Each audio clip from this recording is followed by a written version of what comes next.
من صغر يا حضرات. معاكم مرة تانية آمال جبر في برنامجنا وبرنامجكم صباح على خير يا رب. في البرنامج الشهير في مصر وكمان العالم العربي حاليا وقريب اوي هيبقى حتى في العالم الغربي. بالتأكيد كل جهد وله نتيجة. حتى أنا كمان بشجع حضراتكم إنكم تبذلوا قصارى جهدكم في وظيفتكم أيا كانت هي ايه. ودلوقتي معانا ومعاكم قصة من الزمن الجميل كالعادة. قصة النهاردة لشخص مش ممكن تكونوا ما شفتلهوش أي فيلم حتى لو كنتم عمي أو صم أو طرش. وبطل حكايتنا الليلة مش ممكن تكونوا ما شفتلوش فيلم أو حتى مسرحية أو مسلسل أو أي عمل ولو حتى مشهد صغير هو موجود فيه. الليلة هنتكلم عن الإمبراطور أحمد زكي. ابقوا معنا.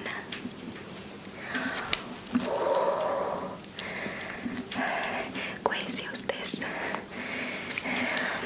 بكمل.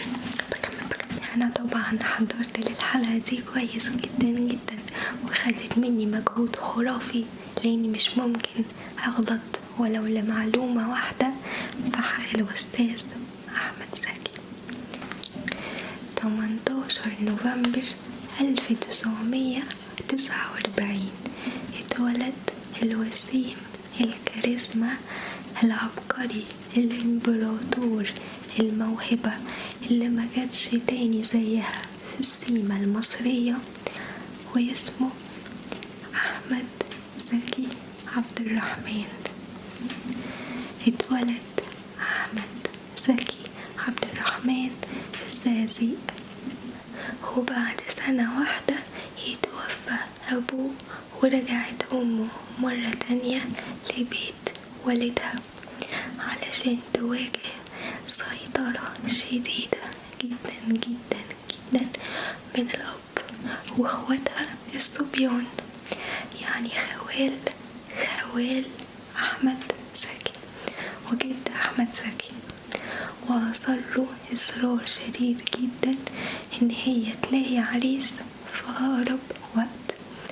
ما هو أصل الزقازيق دي فلاحين، والفلاحين من طبعهم إن الست ما تقعدش عزباء أبدا ولو حتى هي أرملة.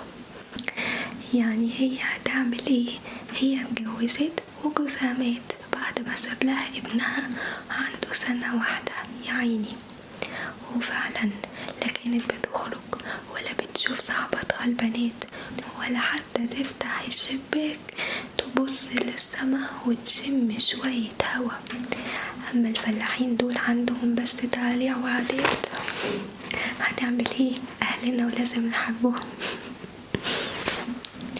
لحد ما السيطرة دي نجحت، وفعلا الست الفاضلة دي اتجوزت واحد تاني لأن والدها كان شايف إن هي لسه جميلة وصغيرة، فالأفضل إن هي تتجوز عشان الناس ما تقولش عليه إن عنده بنت قاعدة من غير جواز أو دل راجل ولا دل حيطة زي ما بيقولوا.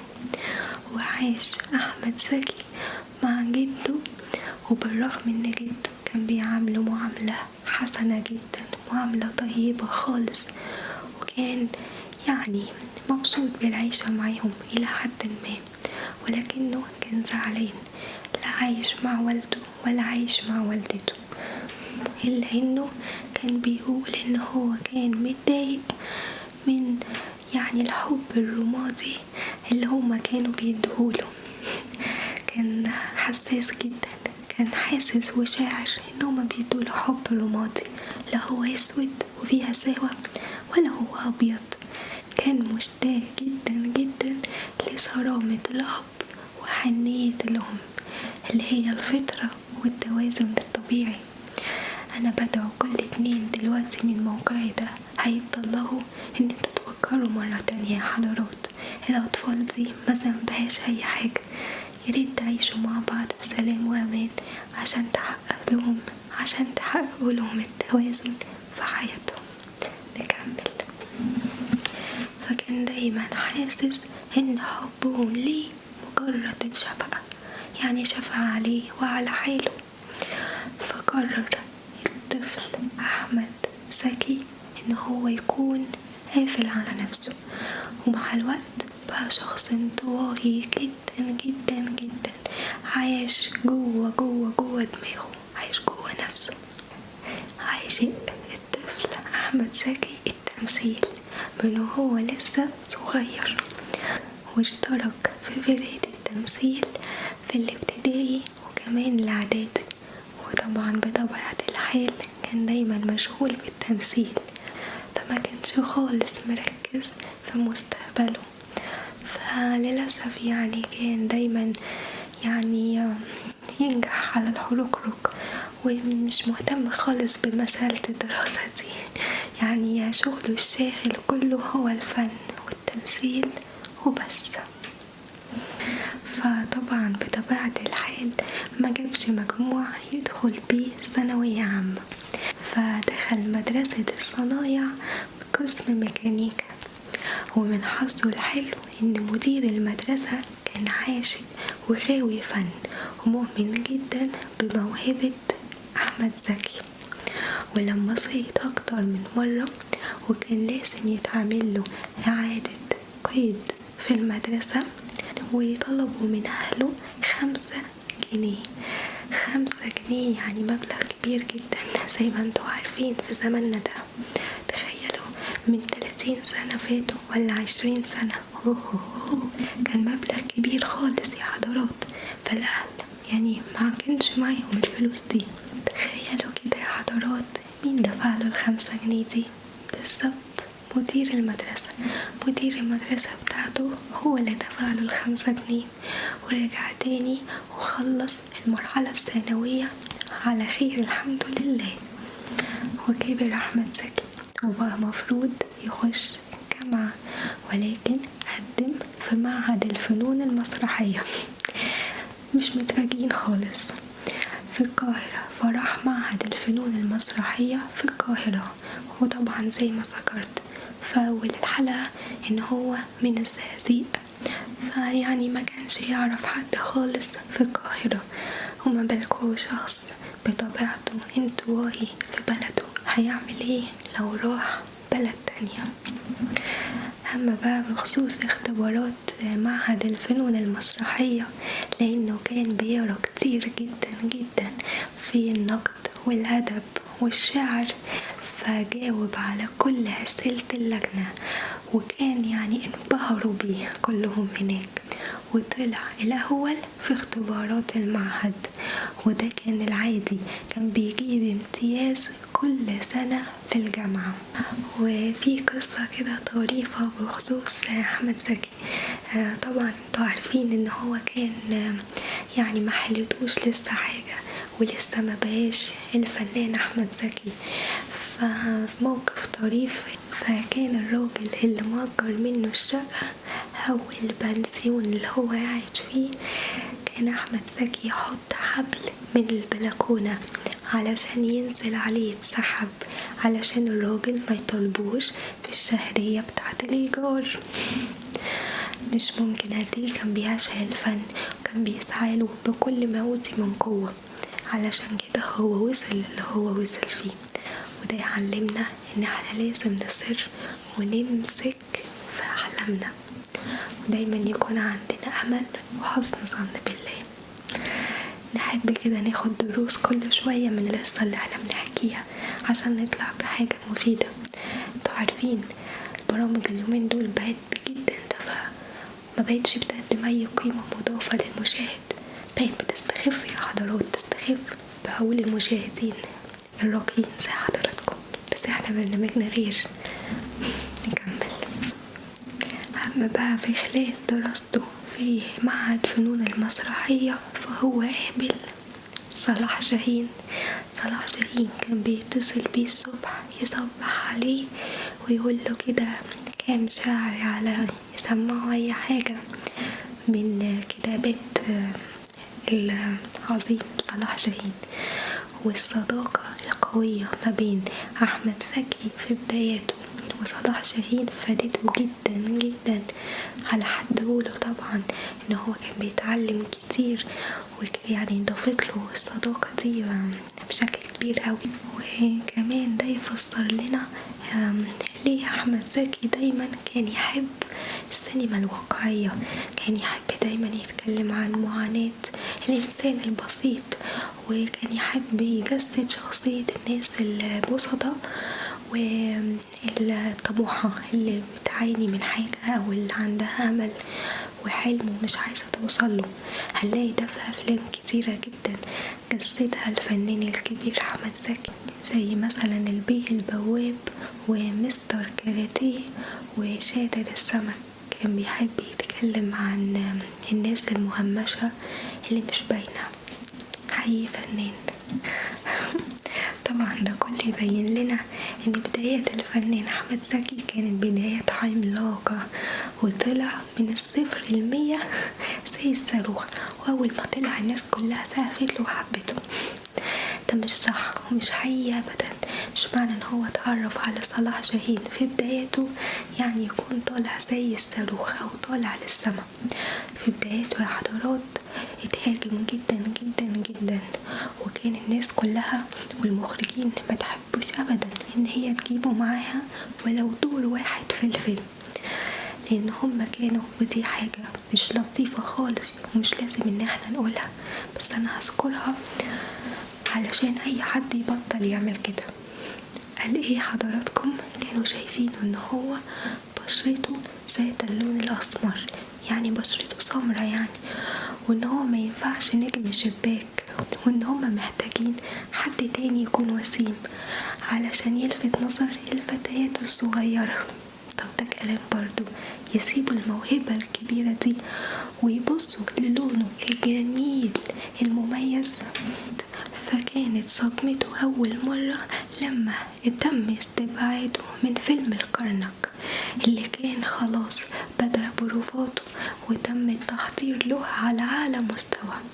رمسيس نجيب بقى منتج الفيلم قال الواد الأسمر ده ما ينفعش يمثل قدام سعاد حسني خالص، وما ينفعش يكون حبيب سعاد حسني في الفيلم. وفعلا تم استبدال أحمد زكي بنور الشريف اللي كمان أدى الدور بكل واقعية وجمال. فعشان كده أصر أحمد زكي إن هو يبذل قصارى جهده علشان يثبت قدراته، وعشان يقول لكل الناس إن اللون ده مجرد لون وبس. وفعلا علي بدرخان خده في فيلم شفيقة ومتولي اللي كمان مثل قصاد الفنانة سعاد حسني سندريلا الشاشة العربية، يعني تعوض آخر تعويض. من هنا بقى هنبدأ نتكلم عن 3 نساء في قلب أحمد زكي. رقم 1 حب عمره هالة فؤاد. بس نذكر اسم هالة فؤاد وندوب في جمالها، قد ايه جمالها رقيق، قد ايه جمالها جذاب، جميلة بشكل لا يوصف. كان لازم أحمد زكي يقع في حب الملاك البريدة، كان عندها جمال طاهر على حد وصفه. هقول لكم دلوقتي الحكاية بصراحة، بس قلت لوالدتي اني طالعة من الحلقة عن أحمد زكي وهالة فؤاد، وريتني صور كتيرة جدا جدا جدا ليهم، وقالت لي ان جمالها هي بتحبه، وجمال كمان مديحة كامل. وفعلا انا طلعت انا كمان بحب الجمالين دول، جمالهم طبيعي وهادي مش جمال صارخ يعني. هالة فؤاد الوجه البريء والعيون الساحرة والجمال الأنثوي الهادي.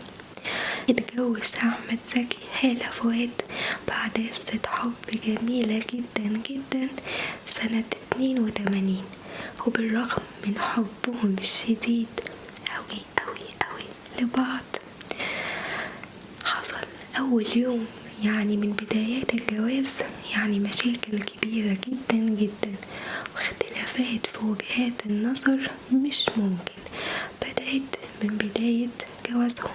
يقال يعني ان المشاكل دي كبرت بسبب تدخل المخرج أحمد فؤاد والد الفنانة هالة فؤاد. أيوة، هالة فؤاد مراته كانت هي كمان فنانة، كانت عملها يعني مش بحجم عمله، كانت عملها مقلة شوية، ولكنها كانت فاتنة في الجمال. جمالها كان هادي وجميل قوي. فمع الأسف الشديد مع كثرة المشاكل ما بينهم فاضطروا الاتنين ينفصلوا عن بعض. وهنا بقى طلع بعدها يعني الفنان أحمد زكي كتير قوي وندم جدا على فعلته دي، وبالرغم ان هي حاولت ان هي ترجع له الا انه رفض. بس بعد مرور الوقت طلع في برامج وهو كبير في السن شوية وقال ان هو كان شخص غبي، ان هو سبق. هو ليه يا استاذ اشيلها؟ هتشيلوها في المونتاج؟ حاضر بعد سر مش هقولها. اوكي، هو قال انا كنت اغبى شخص في العالم مع حضرتك. اوكي مش مشكلة. ازيكم يا متابعين آمال جبر؟ كنت حابة اقول لكم ان الاعلان ده بيعلن عن حكاية أبلة فصيلة وهي قصص للأطفال، والحلقة الجاية هكون بتكلم عن قصة علاء الدين والمصباح السحري. تابعوني أنا كمان، حلقتي هتنزل بعد 4 أيام من الحلقة دي. استنوني الساعة 10 بتوقيت مصر، الساعة 11 بتوقيت المملكة العربية السعودية. تصبحوا على ألف خير، ما تنسونيش. باي. ولكن كانت نتيجة الجواز ده هيثم أحمد زكي، ابن أحمد زكي الوحيد واللي شبهه جدا جدا في الملامح وما خدش ملامح والدته. الخلافات اللي كانت بينهم كانت يعني كما يقال بسبب أحمد زكي انه كان جدا جدا شرقي، وكان لسه صغير في السن وحب ان هو يعيش عيشة السيد كده يعني، وكان يحب ان هو يخلف عيال كتير ويبقى ليه عزوة وعيال ومراته يعني تتفرغ من كل حاجة، من الشغل وكل حاجة لأجله هو وبيته وأولاده. وده طبعا اللي ما يتردش عليه الجميلة هالة فؤاد. وبالرغم ان هي قعدت فترة كبيرة في البيت وسمعت كلامه واعتزلت الفن، الا ان هي ما قدرتش تستحمل ده وحاولت مرة تانية ان هي ترجع تاني للفن. ورجعت مرة تانية الفنانة هالة فؤاد عشان تنورنا على الشاشات مرة تانية بعد عودتها للفن. بيقول أحمد زكي ان هي كانت ست جميلة وان هي ما قصرتش في حاجة معاه ابدا، وان هو كان متعب والعيشة معاه كانت محتاجة ست قوية جدا وكانت محتاجة ست بقدرات خارقة. وكان بيقول انه في الصراحة كل شيء يبقى جميل. هي من وجهة نظره المشكلة ان هي جت على نفسها كتير، وان هي ما بينتش ان هي تعيسة في بعدها عن الفن. فصرح في برامجه وقال ان الصراحة بين الطرفين مهمة جدا، وهي دي اهم حاجة في العلاقة ما بين الراجل والست في الجواز، ان هما الاتنين يبقوا صراحة مع بعض. ومع الأسف الشديد مرضت هالة فؤاد فنانتنا الجميلة مرض وحش أوي وتعبت جدا جدا، واعتزلت فنانتنا الجميلة الفن وغابت عن الشاشات واتحجبت. وبعد 4 سنين صراع مع المرض وسنة 93 تتوفى الفنانة الجميلة هالة فؤاد عن عمر يناهز 35 سنة. ترحل عن عالمنا وتسيب فراغ كبير على شاشاتنا وفراغ في قلب طليقها أحمد زكي. ويقال إن بالخبر لأحمد زكي وهو بيمثل مشهد في فيلم وهو على جبل. وأول ما جاله الخبر انهار الفنان أحمد زكي وقعد يصرخ ويبكي ويقول إن هو السبب في موتها. قال أنا السبب، أنا اللي قتلتها. وقعد يصرخ وكان هيرمي نفسه من على الجبل، وما فاش من النوبة دي إلا لما دخل المستشفى وعانى كتير قوي بعد فراقها. مش سهل أبدا. إن شاء الله يا حضرات ربنا يحفظ لكم كل حبيبكم.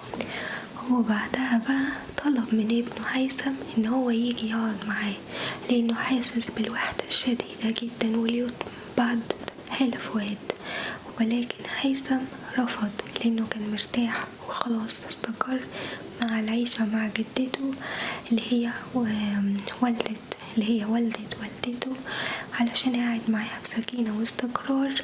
وكانت هي يعني اللي ربته بعد ما والدته سابته وهو عنده 9 سنين. دي كانت حالة فؤاد الله يرحمه. أما بقى عن الست رقم 2 في حياة أحمد زكي كانت الفنانة نجلاء فتحي. وبعد فيلم سعد اليتيم اللي صوروا معاها حب نجلاء فتحي جدا جدا جدا وتعلق فيها خالص. ولكن كالعادة قال بالرغم من ان هو كان بيحبها ولكن كان بيهرب منها. وفي موقف حصل ولكنه مش أكيد، ان هو بعد ما عرف ان هي اتخطبت لواحد تاني خدها على طريق في الصحراء وقلب بيهم العربية عمدا. ولان هي ست ذكية حست فاتمسكت جامد فما حصلهاش حاجة. اما هو فدشدش اخر دشدشة وقعد في المستشفى واتكسر واتكبس. وهي كانت قاعدة جنبه بتستقبل الضيوف اللي جاية تسلم عليه، اللي هو اصلا وقع نفسه في البلوة دي. كل ده عشان كان بيحبها مع انه كان بيهرب منها كتير. وهي حست ان مفيش منه رجا، يعني ست تحب الاستقرار اتجوزت علشان تخلص منه بدل ما يعمل لها مشاكل. اتجوزت وحياتها استقرت. لما بقى عن أحمد زكي فقضى أحمد زكي كل عمره في الفنادق. وكان بيقول إن كل ما يعلى درجة في الفن يعلى نجمة في الهوتيل أو الفندق.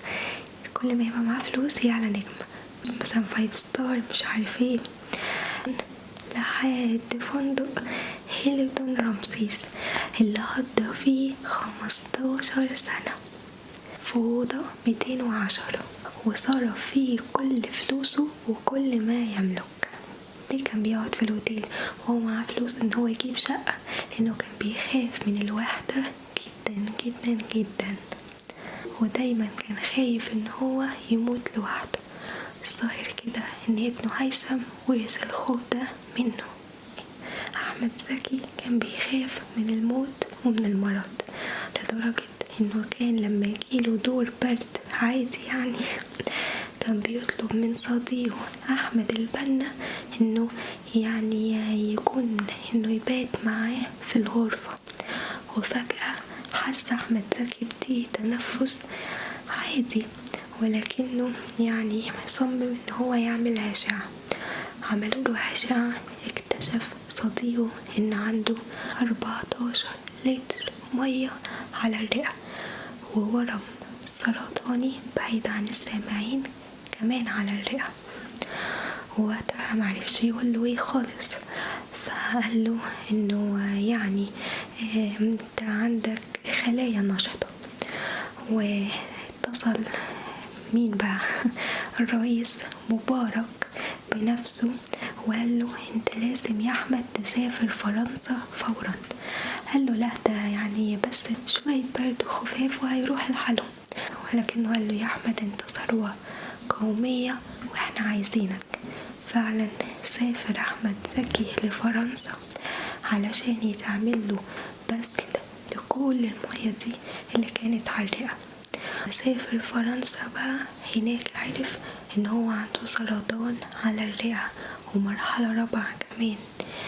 وبعد ما اتعمل له بسل لكل المية اللي كانت موجودة وبعد فترة من العلاج في فرنسا يرجع لنا أحمد زكي بحالة صحية إلى حد ما مستقرة لمصر، وكان نشيط جدا علشان يصور لنا فيلم حليم في أسرع وقت. وبسبب دي خلق أحمد زكي في الوقت ده، لأنه بطبيعة الحال كان مريض، كان كثير الخناقات وكان عصبي جدا جدا، فحصل اشتباكات بالإيد، وقرر أو يعني المخرج قرر إنه يوقف الفيلم ده لمدة 6 شهور، وده ما كانش في صالح أحمد زكي بالمرة، لأنه كان مريض وكان بيعد يعني أيامه.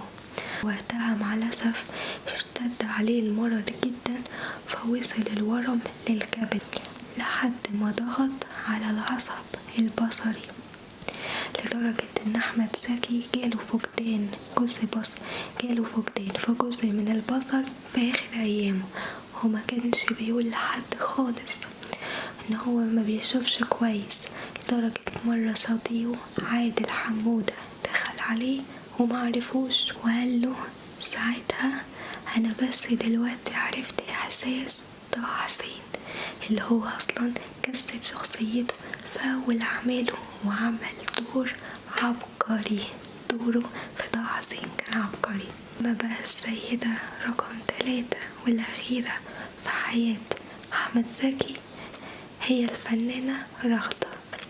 شاركت الفنانة رغدة رحلة مرض احمد زكي، وقامت معاه في المستشفى اسمها مستشفى دار الفؤاد، وقالت ان هو كان بيجمع بينهم صداقة وحب، وقرر يعني ان هو يطلب ايديها، يعني اعلن لها عن رغبته في الزواج منها، بس هو كان تعبان جدا الوقت ده، فبيقال ان هو قرر الزواج منها علشان يحميها من لسان الناس ومن عيون الناس اللي كانوا بيقولوا هي ليه الفنانة دي يعني مقيمة كده وسايبة كل حياتها وقاعدة بس مع أحمد زكي في أوضته في المستشفى.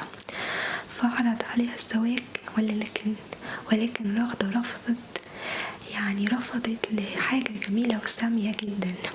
قالت في برنامجها مع نيشان مؤخرا قريب هتقول بعد ما انا اكون خلصت الحلقة، قالت ان هي كان نفسها تخدمه علشان تخدمه فقط لا غير، مش عشان هو جوزها ومطالب منها وواجب عليها ان هي تخدمه. معنى جميل هوي، يعني هي بس بتخدمه كصديق وكبني آدم بتحبه وعشرة ما بينهم، مش ان هي تخدمه علشان مطالب منها واجبارا منها ان هي تخدمه، لانه وقتها يكون جوزها وهو تعبان في السرير فلازم تخدمه. بعد ما صور الفنان أحمد زكي 80% من مشاهده في فيلم حليم، دخل أحمد زكي في غيبوبة تامة خالص، ما كانش عارف أي حد بيدخل عليه ولا كان داري بأي حاجة، ما كانش معانا في الدنيا. ويقال إن أغلب مشاهده في فيلم حليم، مشاهد اللي كان فيها حليم مريض، كانت مشاهد حقيقية، وكان هو فعلا وقتها مريض جدا. واللي كمل الفيلم من بعده هيثم أحمد زكي ابن الفنان أحمد زكي. سنة 2005 توفى أحمد زكي وما سابش أي حاجة لابنه هيثم غير اسم هيثم أحمد زكي، مصلوش حاجة غير اسمه بس، هو ابن أحمد زكي. وورث هيثم أحمد زكي عن والده الوحدة والعزلة. أحمد زكي الإمبراطور، أفلامه من العلامات في تاريخ السينما المصرية، اتصنف بعضها من ضمن أفضل 100 فيلم عربي. يقال إن أحمد زكي كان بيتعمد الوحدة، يعني كان يتعمد إن هو ما يتكلمش مع ناس كتير وما يخاطبش ناس كتير وياخد ويدي معاهم في الكلام، برغم إن هو كان بيكره الوحدة وبيخاف منها، إلا إن هو كان ما يحبش إن هو يعني كان يتعمد الوحدة. وبيتقال عليه كمان إنه كان كريم جدا جدا جدا، يعني كان بيصرف ببذخ على أهله وعلى حبايبه وناسه. وبالرغم من حبه لستات تانية كتير، وبالرغم ان رغدة خدمته آخر أيامه، إلا إنه كان بيقول إن هالة فؤاد هي حبه الأول والوحيد. وقال كمان أنا ما شفتش أطهر من كده. ولحد هنا أعزائي المشاهدين يكون حلقتنا الليلة خلصت خلاص. الله يرحم الفنانة هالة فؤاد والفنان أحمد زكي، ويطول في عمر ابنهم الجميل هيثم، ومنتظرين منه بقى حاجات كتير اوي، انه خليفة والده الفنان العظيم. بشكركم جدا على متابعتكم ليا، وكل يعني الجوابات اللي حضراتكم بعتوها بتوصل لي، وهعمل لكم كل اللي انتوا طلبتوه مني قريب اوي شغال عليه. بشكركم مرة تانية، أحلامكم سعيدة يا هوانم، مع السلامة.